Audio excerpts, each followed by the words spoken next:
বাড়িতে আমি আর আমার শ্বশুরই থাকতাম, আর থাকত একটা চাকরানী যে আমার সাথেই ঘুমাত। যখন আমি সকালে উঠতাম আমার পেটে কালো কালি লেগে থাকত। আমি অবাক হয়ে যেতাম যে এটা কি করে হলো। একদিন আমি আমার কাজের মেয়েটিতে ঘুমের ওষুধ খাইয়ে আমার জায়গায় তাকে শুয়াইয়ে দিলাম, আর আমি নিজে ঘরের মধ্যে লুকিয়ে গেলাম। আর কিছুক্ষণের মধ্যেই আমি দেখলাম আমার শ্বশুর আমাকে ভেবে সেই কাজের মেয়েটির সাথে। আজও আমার পেটে ওই কালো দাগটা আছে। একভাবে ২০ দিন ধরে রোজ আমার পেটে এই দাগ নজরে আসছিল। কালো কালির এই দাগ আমাকে ভীষণ চিন্তায় ফেলে দিয়েছিল। কে ছিল সে যে রাত্রিবেলা আমার পেটে এই দাগ লাগিয়ে দিত? আমি যখন স্নান করতাম তখন ওই দাগ হালকা হয়ে যেত। প্রথমবার যখন আমি এই দাগ দেখেছিলাম তো ভাবলাম যে হয়তো কোথাও থেকে লেগে গিয়েছে, কিন্তু ওই দাগটাই রোজ আমার পেটে আমি দেখতে পেতাম। এবার তো আমার মনে সন্দেহ আসতে লাগল, কিন্তু আমি সন্দেহ করলেও কাকেই বা করব? আমার ঘরে আমি ছাড়া আর দুটো মানুষই তো ছিল, এক আমার শ্বশুর, দ্বিতীয় কাজের মেয়েটি, যে কিনা আমারই বয়সী ছিল। ব্যাপারটা কিছু এরকম ছিল যে আমার বিয়ের পরেই আমার বরকে বাইরে যেতে হলো, কেননা সে ওখানেই চাকরি করত। আমার শ্বশুর বাড়িতে শুধু আমার শ্বশুর ছিল, শাশুড়ির তো প্রথমেই মৃত্যু হয়ে গিয়েছিল। আর আমার বর দীপাক তার মা বাবার একমাত্র ছেলে ছিল, কিন্তু চাকরি করত অন্য দেশে। আর আমাকে বলতো যে তোমার ভিসা তৈরি করিয়ে তোমাকে আমি বাইরে ডেকে নেব। আমার বরের বাইরে চলে যাওয়ার পর আমি ভীষণ উদাস থাকতাম। ঘরে একটা কাজের মেয়ে ছিল যে দিনরাত এখানেই থাকত। না হলে তো আমি আর আমার শ্বশুর একাই ছিলাম। লোক বিভিন্ন রকম কথা যাতে না বলে এজন্যই আমার বিয়ের কিছুদিন আগের থেকেই একটা কাজের মেয়েকে দিনরাতে থাকার জন্য রেখে নেওয়া হয়েছিল, যে সব কাজ করত আর রাত্রিরে আমার সাথেই ঘুমোত। সেও নিজে যুবতী মেয়ে ছিল। প্রথমে তো আমার শ্বশুরের বেশিরভাগ সময় ঘরের মধ্যেই কাটত, অথবা আরাম ঘরে টিভি দেখে কাটত। কিন্তু আরাম ঘরেও সে তখনই আসত যখন তার সকালের খাবার খাবার সময় হতো বা কোনো দরকার হতো। আমার শ্বশুর ভীষণ অন্য রকমের মানুষ ছিল। খাবার খাওয়ার আগে হাত দুটো ১৫ মিনিট ধরে ধুয়েই যেত, তারপর বারবার হাতটাকে শুকত আর বলতো যে কি জানি কোন হাতটা ঠিক করে ধোয়া হয়েছে আর কোনটা ধোয়া হয়নি। তারপর খাবার খেতে গিয়ে টিভি দেখতে দেখত। আমার সাথে সে বেশি কথা বলতো না। যদি কোনো কাজ থাকত তখনই আমাকে ডাকত, না হলে আমাকে সে কখনই ডাকত না। আমি পুরো দিন সেই কাজের মেয়েটিকে দিয়ে ঘরের কাজ করাতাম আর তার সাথে কথাও বলতাম। প্রথম ২ মাস তো আমার এইভাবেই কেটে গেল। দীপাকের সাথে আমার প্রতি ২ দিন অন্তর অন্তর কথা হতো। আমি প্রত্যেকবার তাকে তার ভিসার কথা জিজ্ঞাসা করতাম, কিন্তু সে বলতো যে আমি চেষ্টা করছি। যখনই আমি কাজের মেয়েটিকে আমার শ্বশুরের ঘরে পরিষ্কার করার জন্য বলতাম, সে করত না।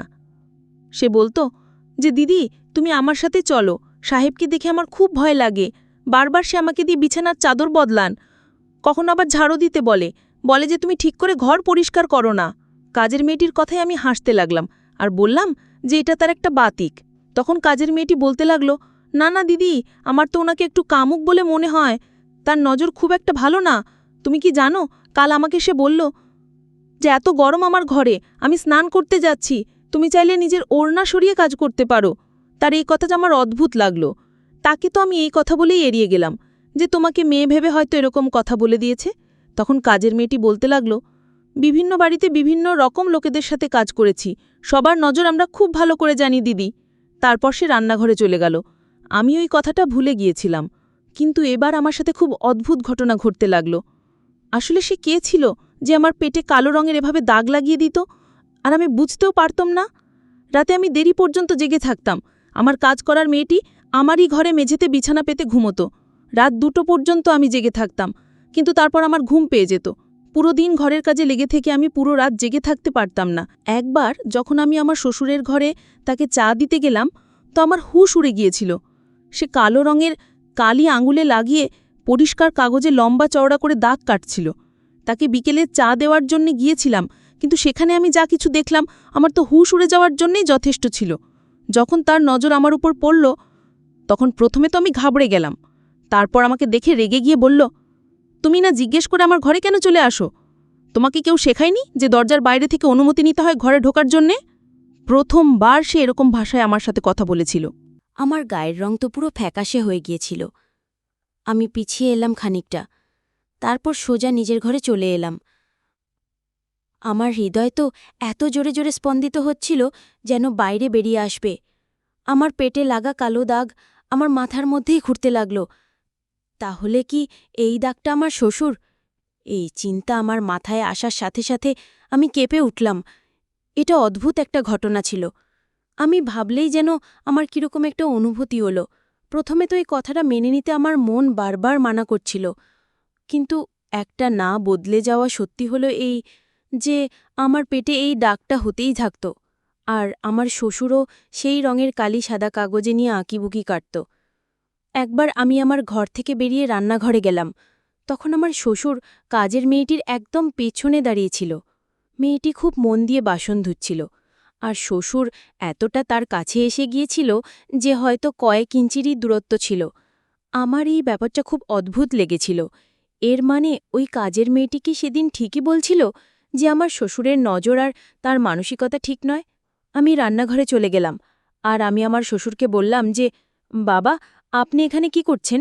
কারণ আমি আজকের আগে কখনো তাকে রান্নাঘরে দেখিনি। সে আমার আওয়াজে খুব বাজেভাবে ঘাবড়ে গেল। আমাকে রান্নাঘরে দেখে একটু অন্যরকম মনে হলো তাকে। আমার আওয়াজ শুনে কাজের মেয়েটা আমার দিকে তাকালো। বোধহয় আমার শ্বশুরের আসার ব্যাপারটা সে খেয়াল করেনি। বাবা অদ্ভুত নজরে আমাদের দুজনের দিকে তাকিয়ে রইল। আমি কাজের মেয়েটির চোখের দিকে তাকালাম আর শ্বশুরকে রান্নাঘরে আসার কারণ জিজ্ঞাসা করতে লাগলাম। তখন সে বলতে লাগল যে, আমি এই কাজের মেয়েটাকে তাড়িয়ে দেব। এ ঝাড়ু দিয়ে হাত না ধুয়েই বাসন দিতে চলে গেছিল। ওর হাত নোংরা। আমার শ্বশুর ভীষণ চিন্তায় ছিল আর বিরক্ত হয়েছিল। মেয়েটিও ভীষণ বিরক্ত হয়ে গেল আর বলতে লাগল, সাহেব, কেন মিথ্যে কথা বলছেন? আমি প্রথমেই হাত ধুয়েছি, তারপরে এসে রান্নাঘরের বাসনে হাত দিয়েছি। তখন আমার শ্বশুর তো কাজের মেয়েটির সাথে তর্ক করতে লাগল আর বলতে লাগল, আমার ছেলের পয়সা কি শুধু শুধু নষ্ট করার জন্য? তোমাকে মাহিনাও দেব আর তুমি ঝাড়ুর হাতেই বাসন ধরবে? এটা তো আমি আজকে দেখে নিলাম। না হলে কি জানি তুমি কবে থেকে নোংরা বাসনেই আমাদেরকে খাবার দাও। আমি আমার শ্বশুরকে অনেক করে বললাম, আপনি এখান থেকে যান, আমি নিজেই কাজের মেয়েজির সাথে কথা বলে নিচ্ছি।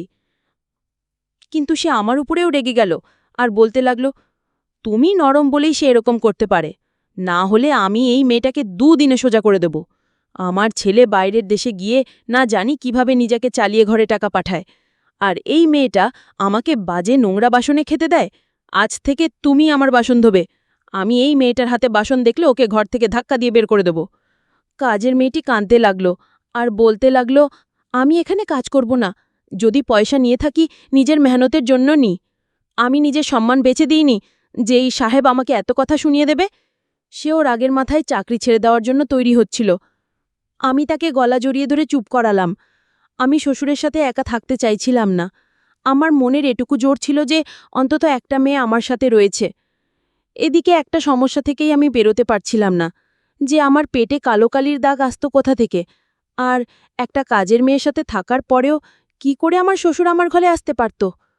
আমি কাজের মেয়েটিকে বললাম যে, তুমি বাসনে হাত দিও না, আমি নিজেই ধুয়ে নেব, কিন্তু তুমি কাজ ছেড়ে যেও না। আমি অনেক কষ্ট করে মেয়েটিকে রাজি করালাম আর রান্নাঘরের বাইরে চলে এলাম। তখনই আমি লজে আমার শ্বশুরকে আমার বরের সাথে ফোনে তর্ক করতে দেখলাম যে সে যাতে ওই কাজের মেয়েটিকে ঘর থেকে বের করে দেয়। কিন্তু আমিও ঠিক করে নিয়েছিলাম দীপককে আমি পরিষ্কার বলে দেব যে কাজের মেয়েটিকে আমি কখনোই কাজ থেকে ছাড়াবো না। এখন তো আমি একদমই একা থাকার পক্ষে ছিলাম না।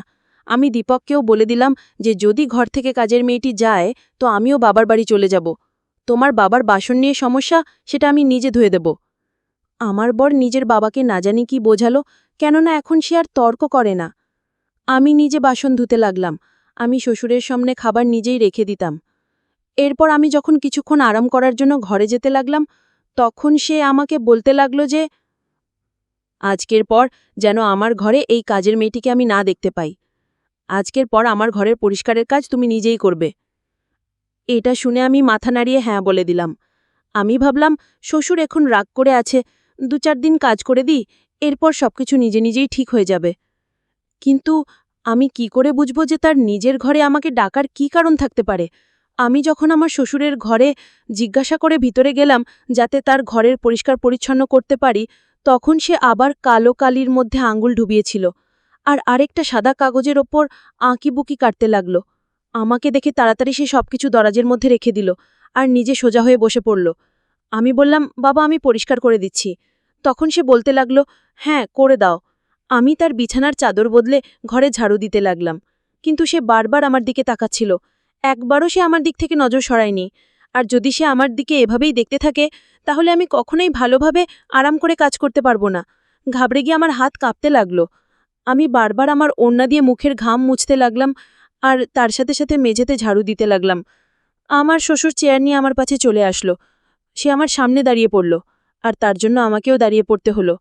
আমাকে সে বলতে লাগলো, এত গরম পড়েছে, তুমি নিজের ওড়না রেখে ঝাড়ু লাগাও। আমি তো এমনিতে ওয়াশরুমে যাচ্ছি স্নান করতে, আমার ঘরে কেউ থাকবে না। তার কথা এতটাই আসতেছিল যে আমি শুনে তো অবাক হয়ে গেলাম, কারণ অন্যান্য সময় সে জোরে কথা বলতো। কাজের মেয়েটির কথা আমার তখন মনে পড়ে গেল, আর তাই আমি বললাম, না না, আমার ওড়না গায়ে দিয়ে কাজ করার অভ্যেস আছে। এটা যখন বলছিলাম ঠিক তখনই আমার শ্বশুর তার রুমাল পকেট থেকে বের করলো আর আমার মুখের ঘাম মুছতে লাগলো। আমি ঘাবড়ে গিয়ে পিছনে সরে গেলাম। তখন সেও একটু ঘাবড়ে গেল, আর তখনই সে তার ঘরের বাথরুমে চলে গেল। আমার তো এমন অবস্থা ছিল যে আমার হৃৎপিণ্ড স্পন্দিত হতেই ভুলে গিয়েছিল। আমার তো এবার আমার শ্বশুরের চরিত্রের উপর সন্দেহ হতে লাগলো। আমি তাড়াতাড়ি করে তার ঘর পরিষ্কার করলাম আর বাইরে চলে এলাম। আমি সারাদিন চিন্তার মধ্যে ছিলাম। রাতে যখন আমি কাজের মেয়েটির সাথে নিজের ঘরে আসলাম, তখন সে মেঝেতে বিছানা পাচ্ছিল। আমি বললাম, নীলম, একটু এদিকে এসো তো, আমার কথা শুনে যাও। আমি ভাবলাম আমার এই কথাগুলো কাজের মেয়েটিকে বলা উচিত। সে নিজের বিছানা ছেড়ে আমার কাছে এসে বসে পড়ল। আমি তাকে বললাম যে, তুমি যা কিছু আমার শ্বশুরের বিষয়ে বলেছ, সমস্ত কথা আমার সত্যি মনে হচ্ছে জানো। তারপর আমি ওকে এটাও বলে দিলাম যে রোজ আমার পেটে কালো কালি দাগ থাকে। তখন সে আমার কথা শুনে আমাকে অবাক হয়ে বড় বড় চোখ করে দেখতে লাগলো। সে আমাকে বলল,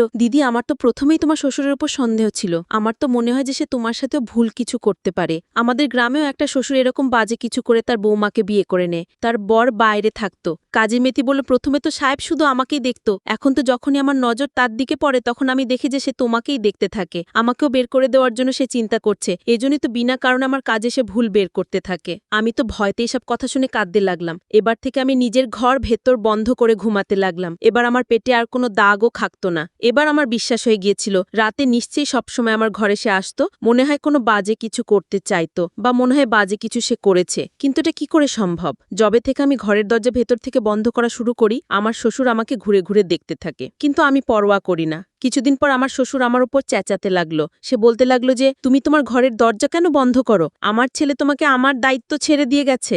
আমার এই কাজের মেয়েটির উপর একটুও বিশ্বাস নেই। এই জন্য আমি এসে বারবার ঘরের মধ্যে উকি মেরে যাই যে কখনো কোনো দামি জিনিসে চুরি করে পালিয়ে না যায়। শ্বশুরের কোনো কথাতেই আমি বিশ্বাস করতাম না। আমি রাতে দীপককে বলে দিলাম যে, আমার ভিসার তাড়াতাড়ি ব্যবস্থা করো, আমি তোমার কাছে যেতে চাই। এরপর যে কথাটা দীপক আমাকে বলল, সেটা শুনে আমার কান্না পেয়ে গেল। সে বলতে লাগলো, বাবা আমাকে তোমার ভিসা বানানোর জন্য পুরোপুরিভাবে বারণ করে দিয়েছে যে ঘরের বৌমাকে বাইরে পাঠাবে না সে। আমি এটা শুনে কাঁদতে শুরু করে দিলাম। আমি বললাম, দীপক, আমি এখানে থাকতে চাই না। হয় তুমি এখানে ফিরে এসো, আর না হলে আমাকে নিজের কাছে ডেকে নাও। সে বলতে লাগলো, ব্যাস 1 বছরে তো ব্যাপার, আমি চলেই আসবো, তুমি ব্যাস 1টা বছর থেকে যাও। আমি এই কথাটাতেও রাজি হলাম না। কিন্তু দীপক নিজের অসুবিধার কথা আমাকে বলতে লাগলো যে 1 বছর পরে সে খুব ভালো রকম টাকা পয়সা পেয়ে যাবে, আর যদি এখন ছেড়ে চলে আসে তাহলে লোকসান হবে তার। শ্বশুরকে দেখেই আমার বিরক্ত লাগতে লাগলো। আমি তো নিজের ইচ্ছে নিঃশ্বাস প্রশ্বাসও নিতে পারতাম না। যেই আমি দরজা বন্ধ করতাম সে চেঁচাতে লাগতো। সমস্ত কাজের দায়িত্ব কাজের মেয়েটির বদলে আমার উপর ছেড়ে দিয়েছিল।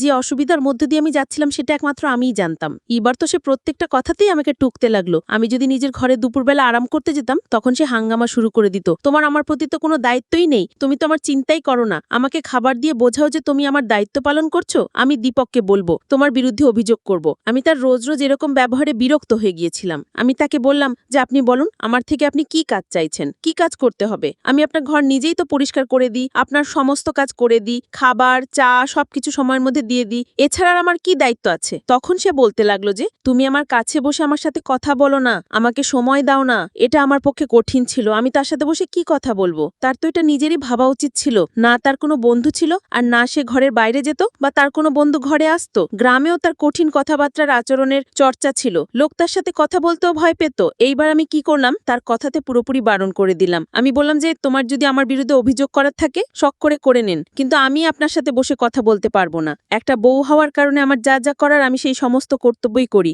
এর থেকে বেশি আপনি আমার থেকে কোনো আশা না রাখলেই ভালো হবে। এই কথাগুলো শুনেই সে রাগে চিৎকার করে উঠল, কিন্তু আমাকে কিছুই বলতে পারল না, আর নিজের ঘরে চলে গেল। কাজের মেয়েটিও সেখানে দাঁড়িয়ে দাঁড়িয়ে সমস্ত কথা শুনছিল। সে বলতে লাগলো, দিদি তুমি একদম ঠিক করেছো। তুমি কি সাহেবের বউ নাকি যে তুমি ঘন্টার পর ঘন্টা তার সাথে কথা বলবে? কাজের মেয়েটির কথা আমার কাছে ঠিক মনে হলো। তার সাথে আমার কিবা সম্পর্ক আছে, আমি তার সাথে কেন কথা বলতে যাব? আমি ভাবলাম ভালোই হলো সে আমার প্রতি রাগ করেছে, অন্ততপক্ষে আমাকে বিরক্ত করবে না। কিন্তু যেটা আমার সাথে রাত্রে হলো তাতে আমি ভীষণ ভয় পেয়ে গেলাম। সকালবেলা আমার পেটে আবার কালো রঙের দাগ লেগেছিল। কাজের মেয়েটিও এখনো পর্যন্ত শুয়ে ঘুমাচ্ছিল। যখন আমি তাকে বললাম তখন সে বলতে লাগলো, আমার মাথা ভারী, আমার ঘুম পাচ্ছে। রাতভর আমার হুঁশ ছিল না যে আমি কোথায় ঘুমিয়েছি। তারপর বলতে লাগলো, হ্যাঁ আমার মনে পড়েছে, রাতে আমার মাথায় হালকা হালকা ব্যথা ছিল। সাহিব আমাকে একটা ব্যথার ওষুধ দিয়েছিল আর বলেছিল যে এটা খেয়ে নাও, ঠিক হয়ে যাবে। কিন্তু সেটা খাবার পর আমার জ্ঞান ছিল না। আর আমি ভাবতে লাগলাম, কাজের মেয়েটি ওষুধ খেয়েছিল, কিন্তু আমি তো কিছুই খাইনি। আমার কেন কিছু মনে নেই তাহলে? কেন আমার পেটে এরকম দাগ থাকে?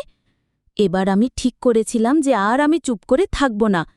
আমি রাতে কাজের মেয়েটিকে একটি ঘুমের ওষুধ খাইয়ে দিলাম আর আমার বিছানায় শুইয়ে দিলাম আর নিজে লুকিয়ে গেলাম। কাজের মেয়েটিকে আমি প্রথমেই বলে দিয়েছিলাম। সে আমাকে সাহায্য করতে রাজি হয়েছিল। আমি পর্দার পেছনে লুকিয়ে পড়েছিলাম। যখন রাত 2টা বাজে তখন শ্বশুর আমার ঘরে আসলো। আর যখনই সে বিছানার কাছে যেতে লাগল আমি তখনই লাইট জ্বালিয়ে দিলাম। আমাকে দেখে সে আবার নিজের ঘরে যেতে লাগল। তখন দরজায় সেই 2টো লোক দাঁড়িয়েছিল যাদের হাতে খুব ধার দেওয়া ছুরি ছিল। এই লোক 2টো ঘরে ঢোকার সাথে সাথে কাজের মেয়েটি উঠে দাঁড়িয়ে পড়ল আর আমরা শ্বশুর আর বৌমা দড়ি দিয়ে বাঁধা অবস্থায় ছিলাম। তারা সবকিছু চুরি করতে লাগলো আমাদের সামনেই। এমন সময় হঠাৎ করে সেই রাতেই আমাদের সারপ্রাইজ দিতে দীপক বাড়ি চলে আসলো। সে যেই না ঘরে পৌঁছালো, ঘরের মেন গেট খোলা ছিল দেখে সে একটু ভয় পেয়ে গিয়েছিল। যখন সে ভিতরে আসলো তখন 2টো লোকের আওয়াজ শুনতে পেয়ে বুঝতে পারল যে কোনো চোর ঘরের মধ্যে ঢুকে গেছে। তখন সে ঘাবড়ে গিয়ে শ্বশুরের ঘরে ঢুকে পুলিশকে ফোন করে দিয়েছিল। কিছুক্ষণের মধ্যেই পুলিশ এসে পৌঁছলো আর আমরা খুব বড় ঝড়ের হাত থেকে বেঁচে গিয়েছিলাম। আমার শ্বশুর এরপর দীপককে অন্য শহরে যেতে বারণ করে দিল যে আমরা কম পয়সায় ঠিক চালিয়ে নেব, কিন্তু কোনো কাজের মেয়েকে দিনরাত নিজের ঘরে রাখব না। তারা ঘরের অনুপ্রবেশকারী হয় আর সুযোগ পেলেই তাদের নিজের কাজ সেরে নেয়। আমার বিয়ের 5 বছর হয়ে গেছে, আমার 2টি সন্তান আছে, তবে ঘরের সব কাজ আমি নিজেই করি। এমনকি আমার স্বামী একজন কাজের মেয়েকে ঘরের কাজে রাখতে চাইলেও আমি তা সরাসরি বারণ করি।